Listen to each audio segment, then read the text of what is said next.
Well, thank you all. So most of you are staying for the second forum, and thank you to those that have joined for this one. This is the first of 3 nights that we're holding forums, much in a similar fashion that we've had in the last couple of years. My name is Orna Samueli. I help put these sessions together because I want to make a more informed choice in the election. A lot is at stake, and I'm personally interested in learning more about the issues and views of the candidates, both City Council and School Board. I'd like to thank our candidates tonight for taking the time to come and meet with all of us. We appreciate the opportunity to understand the issues that impact our lives, our children, and our future here on Mercer Island. Please welcome the 2 candidates that will talk to you tonight about the school board race. We have Dinh and John Rivera Dirks. I'd like to introduce Kate Rosenbaum, no relation to the candidate Dave Rosenbaum, and will be moderating tonight's session. Sharon Setzler will be timekeeping. Before I turn it over to Kate, I want to talk about 5 ground rules and quick key points. First of all, we want to make sure that the evening is fair to the candidates and informative to the audience. The candidates will each have 3 minutes for an opening position, followed by 1-minute response from the other candidate. Then we'll open the floor to questions from the audience. We ask you to line up here. Kate will go through that, but please keep your questions brief. And then each candidate will have 1.5 minutes to respond. At the end, we'll have 2 minutes each for closing statements. Please hold all your applause till the end, if you don't mind. There are some times when you might get enthusiastic about a response, but please hold your applause, and at the end you can give a rousing applause to everybody. There's someone here filming. Ira is filming and recording the event. We agreed to permit this. If you're uncomfortable with that, we ask you to either sit in the back or leave the venue. If you have, Kate will talk about the questions. And then the final point, and I think you've all heard this before, but there is a cost to putting on this event. This is not, this particular venue costs several $100s. And there's a basket in the past. We ask you, if you don't mind, to please contribute a little bit to offset the cost. We do this because it's a public service. We want to extend the opportunity to candidates to speak to you, but if you don't mind helping defray some of those costs, much appreciated. Turn it over to Kate. Thank you, Myrna. And I'd just like to say I'm Kate Rosenbaum, and welcome to all of you for coming tonight. Thank you to the candidates. We are looking forward to learning more about the issues facing the school board. So when we get to the question and answer section after the introductory statements, just line up here on the tile floor. When it's your turn to ask a question, state your name very loudly. And if you want to tell us any background, be brief, and then ask your question, please. If your question is going to be a really long explanation, please try and edit it down, because we want to hear more from the candidates and what their views are. So if you could help us with that, we would appreciate it. So the candidates flipped a coin, and John is going to go first tonight. Okay, Yes. great. So you have the floor for 3 minutes. Okay, great. Thank you, Kate and Orna, for organizing and hosting tonight's forum. My name is John Rivera Dirks, and I'm running for school board. Tonight, I hope you get to know me, understand who I am, why I'm running, and what I'll do. We probably won't touch on all the issues I care about, so please visit my website at johnforschools.com. So first, who am I? I am service-oriented. Public service has been central to my career. I served our great country as a U.S. diplomat for 4 years abroad in India. I signed up shortly after 9/11 because that was the best way I knew to give back to our country at that time. Today I serve in our great community here on Mercer Island by volunteering on the School District Technology Advisory Group, in the PTA, and in my children's schools. My wife and I also financially support many organizations on the island. I am family-oriented. My wife, 2 children, and Black Lab are my life. My sister-in-law and her family also live here on the island. I am career-oriented. I've made a career out of my 2 passions, education and technology. I started my career at Apple selling computers to schools. I moved to Microsoft to sell software to schools, and today I sell cloud technology to schools. Why am I running? Well, I care deeply about the public schools in our country. I am the product of public schools. I believe they are the foundation of our democracy and civil society, and I want to ensure our children here continue to receive the best education we can provide in Mercer Island. I am also running to secure the funding for the youth mental health counselors. My family utilized the youth mental health counselors earlier last year, and mental and physical health are essential to our students' success. What will I do? My focus is on student success in life and in the classroom. I will insist on the highest academic standards and balance them with student well-being. I will guide the curriculum so our children learn what I call the 3 C's: coding, the U.S. Constitution, and compassion.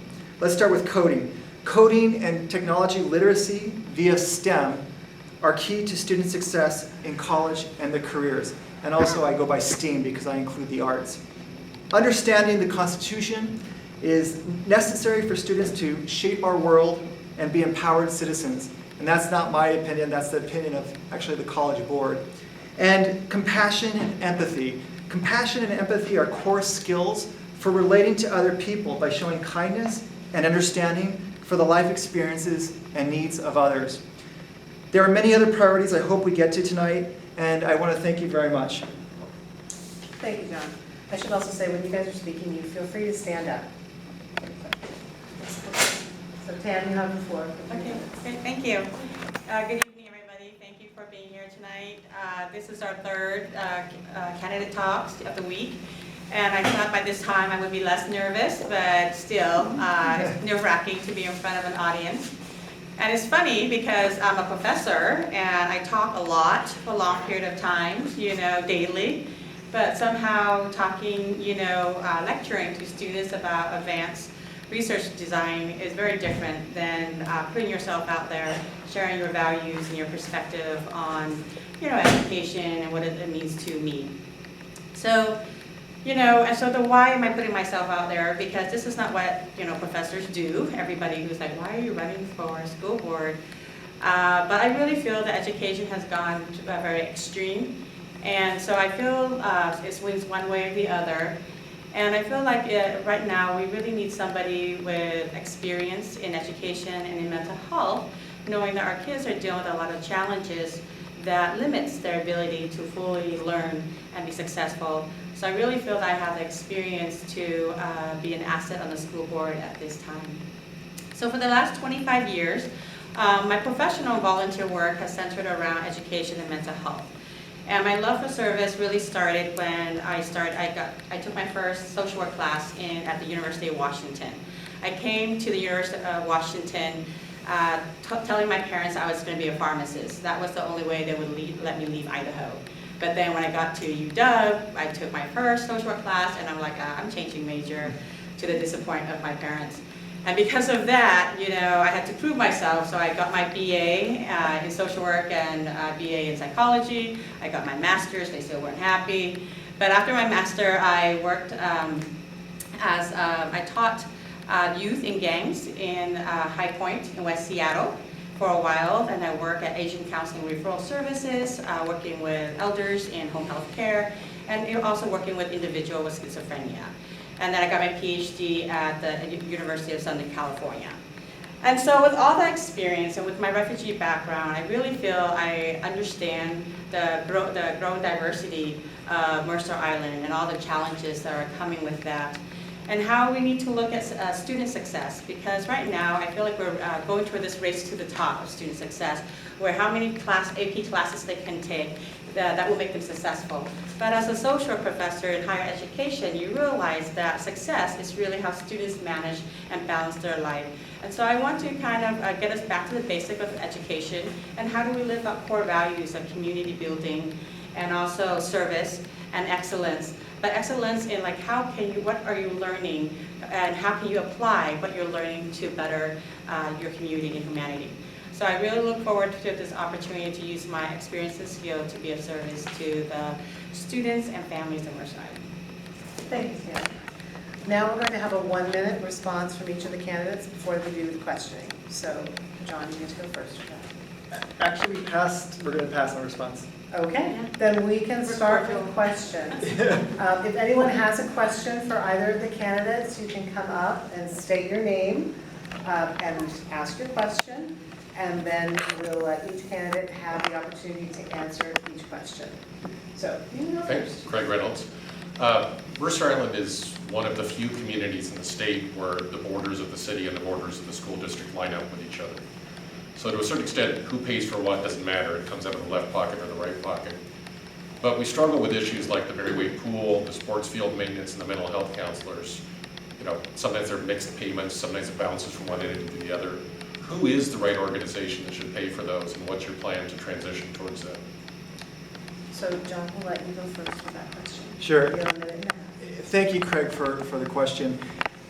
You know, the school district has quite an amazing partnership with the city because of, for the reasons you described. It doesn't make a lot of sense, for example, for the school district to go buy a bunch of maintenance equipment when the city has that equipment. And so that the sharing of the costs on the fields, for example, is just the right thing to do. The sharing of the costs of the mental health counselors, for example, we're actually, the city pays for 90% of the costs, as you probably already know, is a really good example because it's, you know, the mental health counselors are doing so much for our students, but it's also impacting public safety in the entire city. So a couple of things. You brought up Mary Wade, you brought up the ball fields, you brought up the mental health counselors. I think, you know, there's pressure on both the school district and the city to reduce costs and look how we're going to, you know, cut deals to trade off on these costs. And I think there's actually some room for that, Craig, because let's take Mary Wade. Guess how much we're going to spend on Mary Wade, the school district will spend on Mary Wade this year? $3 million in capital costs on Mary Wade. We spend about $200,000 on just running it out of the school district budget. And so if you can imagine $3 million from the school district budget going to maintain a new water heater, the utilities to keep the hot water warm, the salaries for the lifeguards, when that money could actually be going towards some of the core things the school district has to function on, which is, you know, the core educational needs or other programs. So maybe there we talk about, hey, pick it up a little bit. Maybe the city picks up that cost. And there's some really interesting history there too. Oh, please stop. We'll have this offline though. Thanks, Craig. Thank you, John. So Tam, you have a minute and a half. Yes. So thank you for that question. And actually, I used to work at the City of Seattle, and part of my job at the City of Seattle I was the grant manager, and so my name for a period was signed off on those 500 grants that came out from the City of Seattle Human Services Department.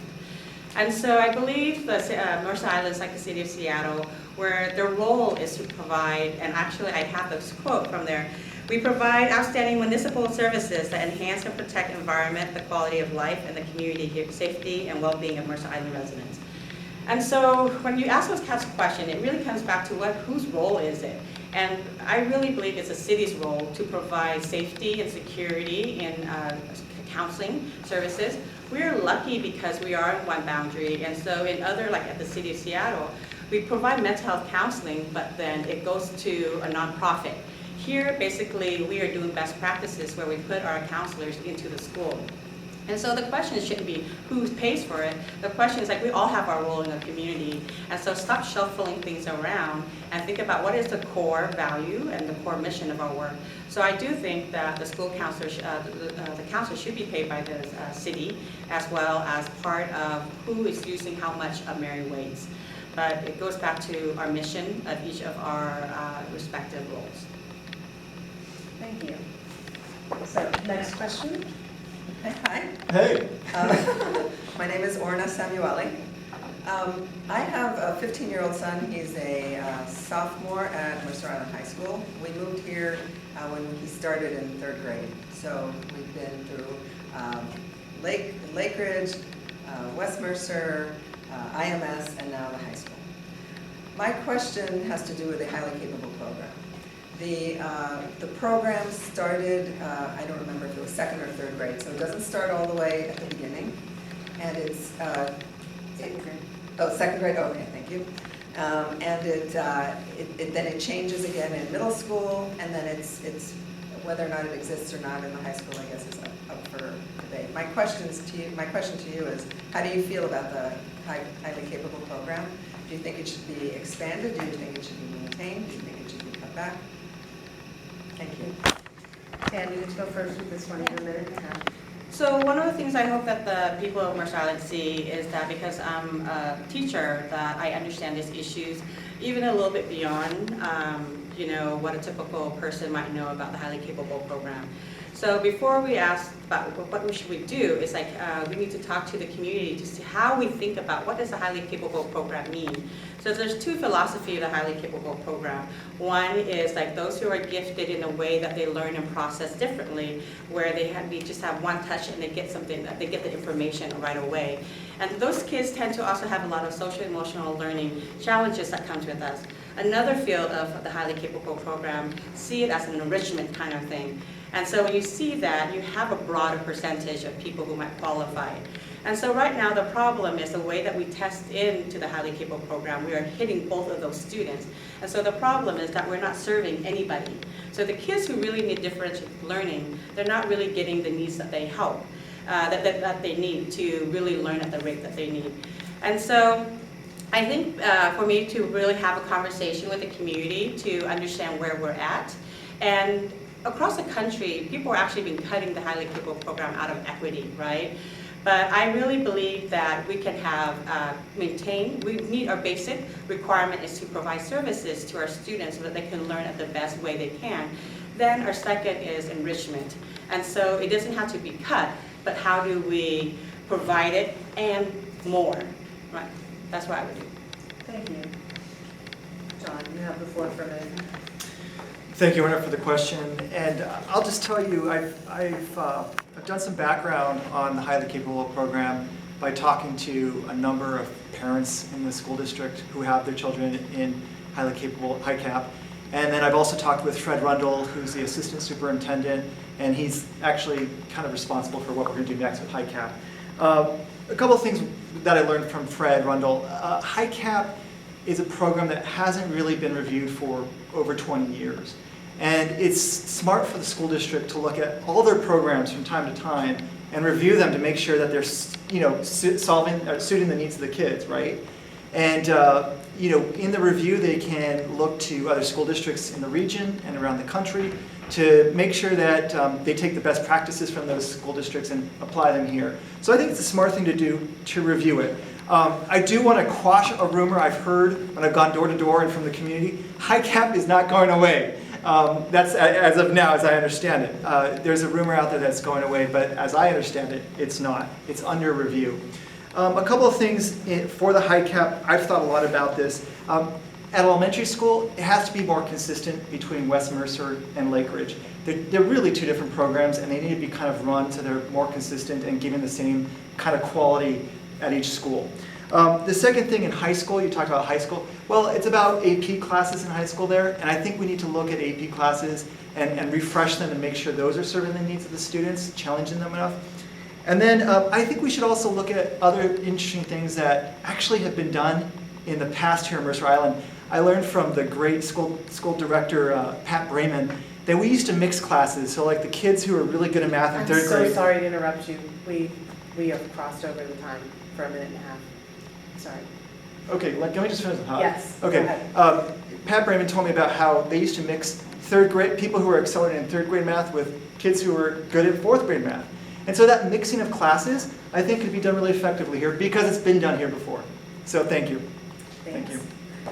So, sorry about that, we had a little snafu. Okay. At least someone's taking... So go ahead, you've got a All right. question. Yes, I'm Mike Westmer. I'm the parent of a third grader in the district.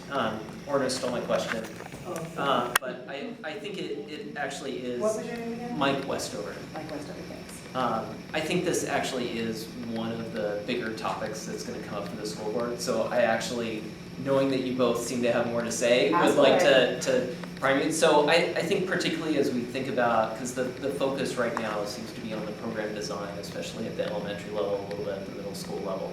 I'd love to hear more. You've obviously both thought in depth about this. I'd love to hear more about what you think about it, especially as you've touched on other issues of mental health, serving the whole child. And this is from the educational research, the state PTA have all said this is a vital whole child intervention for these students. So let me hear more about what you think about this one. Thank you. So John, you get to go first. I guess I'll pick up And where. just pick up where you left off, sure. Okay, well, You have a minute and a half. let me shift a little bit. First of all, let's talk about, I think, STEM, science, technology, engineering, math, and I also put in arts there. I think it's critical that from a very early age, we have STEM integrated into the curriculum. I talk a lot about my son who was learning coding in first grade through a really wonderful tactile coding program. And I think there are really interesting things to integrate STEM into the curriculum from a young age and still support the core curriculum. That's the first thing. I also think STEM is incredibly critical for girls.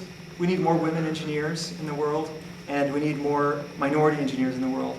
And I will say at kindergarten, if the kids aren't ready at kindergarten, like kindergarten readiness is a very important thing as well. And by the way, we need preschool on the island, more preschool on the island. But at kindergarten, especially with minority and women who tend to not stay with STEM, we've got to invest more in programs for them. And I think we should do that at the elementary level as well. And I think when we look at HiCap, by the way, we look at why maybe more women and minorities don't get into HiCap. What I understand from the data is it's mostly white boys who get into HiCap. And from what I understand, it's because boys are encouraged from a very young age to play with Legos and to code. I mean, this is happening, right? And so that helps them get into HiCap. So what I propose is from an early age in elementary, we focus more on women and minorities, encourage them to do Lego, encourage Lego programs in the schools, and encourage them all the way through middle school and high school. Thank you. So John touched upon a little bit about why people don't get into the HiCap program, and it talks a lot about equity issues. And so part of it, part of my background is in measurement and assessment. And so how do we encourage certain people to apply, and what kind of measurement we use, determines who gets in. And so the move around the HiCap program, like I said, has been about equity. And so in New York, they have decided to cut the program. But then in Washington, it's still under the WAC where we were required to provide a highly capable program, in Washington State. So the thing is, when people think of equity, they think it's racial quotas, things like that, but it is not. It is about how do we make sure that each kid really get the instruction that they need. And again, going back to my understanding of highly capable kids, they just learn differently. And so they're not the type of students that I might sit and I lecture. They might not like that, so I have to do more project-based learning.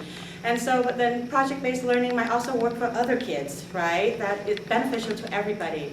So this is the critical thing is, okay, I'll stop. But we can talk offline. Thank you. You actually have 20 more seconds. Oh, I have 20 more seconds. Okay, I have 20 more seconds. Finish that thought. Yeah. So it's really about how do we serve this youth, like the students, in what they really need, and those who learn differently, and if they have the social emotionally challenged, we need to provide education so that they can thrive. And so a lot of highly capable kids are actually very depressed and have anxiety, and even though they're very smart, they don't do well, and because we're not really providing the instructional need.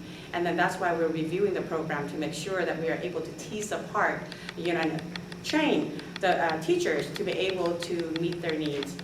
Thank you. Sorry about that. Yeah. I shook my head at you, I shouldn't have, I'm so sorry. You were on track. So, thank you. Next question. Hi, I'm Tracy Gambois. I have a question about academic integrity. I know that there is great pressure, especially in the high school, for students to be admitted to top universities. In the last election, we had one candidate who allegedly falsified her records, and the university that she said she graduated from has disavowed any knowledge of her. And I see that we have current elected officials who endorse her, and I see that you, Tam, have endorsed one of those individuals. So I would like to know where you stand on academic integrity and how you think we can encourage our students to not cheat. That's the question. Thank you. Tam, here to answer this. Yes, so I would tell you that I met all of the candidates really this year when I started running for office. And when I endorse someone, it's really based on their values that I know of at that moment, and I'm informed by what I know. It's kind of a reach to say that because I endorse them and they endorse someone else, that I somehow is connected to this, academic integrity. I'm a professor, and so plagiarism and getting credit for your work is really the crux of our work. And I teach research methods where I teach students how to use the APA and how to cite properly, 3 semesters. And so, academic integrity is so important, and we need to make sure that we provide our kids the basic, understanding of the laws and the policies and things like that. But we have to also create an environment where they don't have to feel like they need to cheat, right? And so, for example, the way I teach, I have a student that can take, if I really care about them learning about a concept, I have an online test, and I say you can take it 5 times. Just take it until you get the answer right. So you can take it that way. There is no cheating. Versus someone, you sit in a room. So there are ways that we can do to really inspire learning so that they don't have to go to here. But then we have to do this balance of how do we make sure that they learn what they need so that they can move on to college. But I think that we are making really broad inference. And actually, I just talked about this about 2 classes ago about how we stay close to the data and not jump from 3 facts and make an inference that way, because that is actually dangerous as well. Thank you. John? Tracy, it's a great question, and I think 2 responses to it. The first is the University of Georgia has actually created some new curriculum which takes social and emotional learning to the next stage. They actually call it social, emotional, and ethical learning. And I think we should take a look at this. It was actually sponsored by the Dalai Lama, this curriculum in University of Georgia, and start bringing ethics into the curriculum as part of social and emotional learning. So that I think will help in a big way for integrity in general, especially academic integrity. I think it's harder than ever to cheat and get away with things today. Let's just put it that way. Our kids are growing up knowing they're constantly being monitored by cameras. There's software out there that can tell if you've plagiarized off the internet. It can immediately catch it. And so I think our children need to learn and be aware that they probably will get caught and there are consequences for getting caught. And so I think we just need to, if students make mistakes when they're young at this age, they aren't bad kids. They just need to learn from it and learn not to do that later in life. So I think when we look at it from a school district point of view, let's teach those lessons to those kids early and make them aware of ethics and integrity. Thank you. So it appears that we do not have any more questions. So if anyone has a question, raise your hand right now. Oh my gosh, another candidate. I'm David D'Souza. Full disclosure, I am on the school board. And you're running. And I'm running as well. But a question. So today, on the school board represents the community and represents the wishes of the community. One thing we do notice is there's a depth of educational influence onto education, by definition. We've got the administrators, all of whom are educators, PhDs, everything in education. We've got the teachers as well, all of whom are educators, all the way down. When we're at the bargaining table, it's administrators and educators, and the board doesn't really participate at the bargaining table. The board stands back and represents the community. So how do you think about this? How do you view this oversized influence of educators on education versus how does the community participate on the education of their kids? Okay, so today that'll be yours. Question to answer first, John. Oh, okay, great. You have a minute and a half. Thanks, David, for your question, and also thanks for all of your service, and good luck in winning. It's such a good question because I think you're right. Education should be about the students, and there should be high-quality educators, and the programs we put into place should be to serve the students. And I think the school board, even though educators, as you described them, are all throughout the system, I think the school board is actually a place where you can bring diversity of views by bringing people with different backgrounds to it. You're a guy from technology who now is doing investing and have all kinds of great, amazing ideas because you're out there touching all these different companies and people all day long. And I hope to be something like that as well, where I'm going to bring to the table, I'm not by training an educator. I've had a career in education, and I know a lot about education, but I also know a lot about business and the world and government. And I hope to bring that to the table as someone who's just not always focused on educators. So, an educator always just focused on education. So, I agree with that sentiment, and I hope when you guys look at how to make up this next school board, you guys consider me for the fact that I'm not in education, but I know a lot about education. Thank you. Thank you. So I feel that when we hire people, we hire them for their expertise, and so we hope that the educators, we do look up to them because they have the expertise in educating our students. But then on the school board, you're right, we have to look at the community and how do we reflect the community. I have 3 boys in the school district. I'm actively involved in there's activities, and so I'm always in touch with the people in Mercer Island and hearing, the parents what their needs. But then also, actually, in the last 25 years, I've been doing a lot of community work. So part of my work is a community building. So one work I do is actually I'm on the commission of Asian Pacific Islanders for the governor's office, where my role is actually to listen to the community and bring up their issues to the governor, so that I can help inform his policy and how to make sure that his policy is reflective of API needs. Okay, so playing that liaison role, I feel is very fitting to what the board does. I'm also on the board of Friends of Little Saigon, where I do actually a lot of work in the Little Saigon area, and actually fighting for a lot of what Mercer Island people are fighting for: gentrification and how do we grow without losing the the uniqueness of our culture, and fighting for public safety, those kind of things. So I know what it means to be a community advocate as part of my work as a social worker, and I do feel like I really represent and am in touch with the parents out in Mercer Island on not from the elementary but the middle school, at the whole spectrum, because we've been here almost 8 years, and yeah, so I hope to represent the parents there too. Thank you.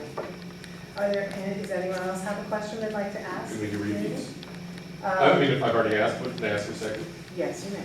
Okay. Just for you, You can Craig. stay right there if you'd like also. Okay. We've got what I would argue is an epidemic of gun violence in this country. Some of it has been focused in schools, the Parkland being one big example. What's your plan to keep Mercer Island kids safe in the schools? So, Tam, you can answer this one first. So gun violence is really the end result of when the whole system has gone wrong, right? And so when we deal with this, we can't just be really targeted, but we have to really look at a multi-systemic approach to dealing with gun violence. So how do we make sure that we do have protectionist measures in there to make sure that there's safety locks in guns? Because I have 3 boys, and when you know boys, I thought, it's really nurture that influenced them, but sometimes, I tell them what they should do, but they still want to touch, and they're like, ooh, cool, new. So I totally believe in protectionist measures to protect that. But then on the other side, we also need to do a lot of preventative work, right? How do we create a safe environment so kids don't feel like they're bullied, so that they have to feel like they have to use a gun to protect themselves, right? How do kids, if we deal with the mental health issues, and if they feel well loved and taken care of and balanced, that they don't have to turn to a gun to commit suicide. And so right now, like I mentioned, I'm on the state task force for the suicide prevention in higher education, because in higher ed, now we're seeing a sharp increase in, suicide by guns. And so it's, like I said, it's a whole community work, and so it can't just be the school can provide parts of that, but then how does the community work together with the school to reinforce the message and make sure that, I love the new initiative that comes out, you know, when you have a play date, you go to someone's home and say, do you have a gun? And I actually used to do that, I always felt so weird, you know, and I didn't want people to turn on me, but now that we are destigmatizing it and having this kind of conversation, I really feel like we are blessed to have so many people who care about and work on this issue. Thank you. John, you have a minute and a half. Thanks, Craig, for the question. It's a great question. I want to start by saying that I met with the students at the high school who led the protests after Parkland, basically the walkout protests. And they shared with me some amazing stories about how freaked out they are about something happening at their high school. And you know, it's just, this generation has just been mentally scarred by violence in schools. I also met with Ed Holmes, the chief of police, and I actually ran this plan that I came up with by him because I've thought a lot about gun safety, and I think, gosh, one of the most important things, whether either Tam or I are elected, is to make sure that we hold our superintendent and everyone else accountable for making sure our students are safe. That's probably one of the most important things to do. But I'll tell you what I reviewed with Chief Holmes. One is, first, we've got to prevent it from happening. And that's continuing to invest in social and emotional learning and the youth health counselors. We have to create a culture of connectedness amongst the students so that no one feels alone. And there is the RSO, by the way, the police officer who's in the schools. Second, we have to mitigate and stop the situation if it does happen, if there's a Parkland in our schools. We've got to do professional development with our educators, and they have to work with the police, and we have to be prepared. We need a lot of drills. And third, we've got to heal. There's a lot of stuff to learn from, there's a lot of things to learn from those communities who've gone through this about healing. And we'll have to come together and be prepared to heal as well, if it ever does happen. Thank you. We'd like to conclude the evening with 2 minutes from each candidate. And based on the coin toss, John, you get to go first. No, Tam. Tam. Okay. So in my opening statement, I talked about service to community as my primary motivator. Although service to the community has been an intentional and consistent part of value that I live by, but there's a larger why I'm running for school board. As one of the boat refugees from Vietnam, I'm grateful for those who have welcomed my family and guided us in Boise, Idaho. And I know what life is like without civil liberties under communist rule. And so I appreciate and value democracy that we have that much more. And so for me, running for office is really the ultimate expression of being an American. And for others, I hope that seeing a former refugee running for office is a reminder of America's origin story, that refugees and immigrants of all nations and religions have built and strengthened America, that we are great because we embrace diversity and inclusion. So in closing, together with you, I hope to use my experience to help build a safe and supportive learning culture that ensures our students thrive in school and live out core values of community building, service, and excellence. We must be bold and courageous and maintain a servant leadership attitude to engage with students, parents, faculties, staff, and the community to lead the conversation on how we help our students connect what they learn to larger purpose in the service of community and humanity, on how we can role model to our students about compassion, grit, and purpose, and how we can collectively support our students. With your support, I would be honored to be able to use my experience as a professor, as a mental health clinician, and a community advocate to serve the students and family of Mercer Island. Thank you. John, you have 2 minutes. Again, thank you, Kate and Orna, for hosting and organizing tonight's event. I'd like to thank all of you, hardcore people who stayed toward the end, for coming out tonight to support us and to learn about our positions. I know I speak for Tam when I say we really appreciate this. You know, we're here fundamentally because we all want the best for our community, our schools, and our children. I would like to say thank you to Tam and to David D'Souza, who is here, and Maggie Ty Tucker, who are also running for school board. Those two are running unopposed. And the city council candidates, Craig, your left here, for running for office and willing to serve our community. Tam and I, we have a lot in common. Neither of us, were born with a silver spoon in our mouths, and we pulled ourselves up from the bootstraps to be successful in life. We both care deeply about education in our country and in our community, and we both have families in our schools. No matter who wins this election, I believe that Tam and I will continue to work together on important issues in our schools, especially around mental health, diversity, equity, and inclusion, and attracting and retaining experienced educators. Student success in life, in school, and in life and in school is my #1 priority. I have a saying, it's printed on my website, and it's John for Schools, and it's on the materials in the back of the room. When we face a difficult decision, the choice becomes clear when we ask ourselves, what is best for our students? And if I'm elected to school board, this is how I will make decisions. Not what's best for the educators, not what's best for the city, not what's best for the parents, what's best for our students. And so please visit my website, John for Schools, to find out more information. Also, please contact me if you have any questions, and I would like to ask for your support and for your vote. Thank you. Thank you. So I'd like to thank both Tam and John for coming here tonight. I really appreciate the opportunity to speak before the community, and thank you to you in the audience who have come to hear them speak. And thank you, Orna, for all the work that you've done to make this one happen, especially with the community center. So if you would like to find more information about the candidates, there's more information on the tables on the side. And if you would like to contribute money towards defraying our costs tonight, there's a basket in the back. And again, thank you. We have 2 more candidate forum nights planned next Monday and Tuesday, where we'll hear from the other candidates for city council. So please check the schedule and come to those as well. And again, thank you very much. Thank you, Tam. Thank you, John. Thank you. What year did you come here? 1980.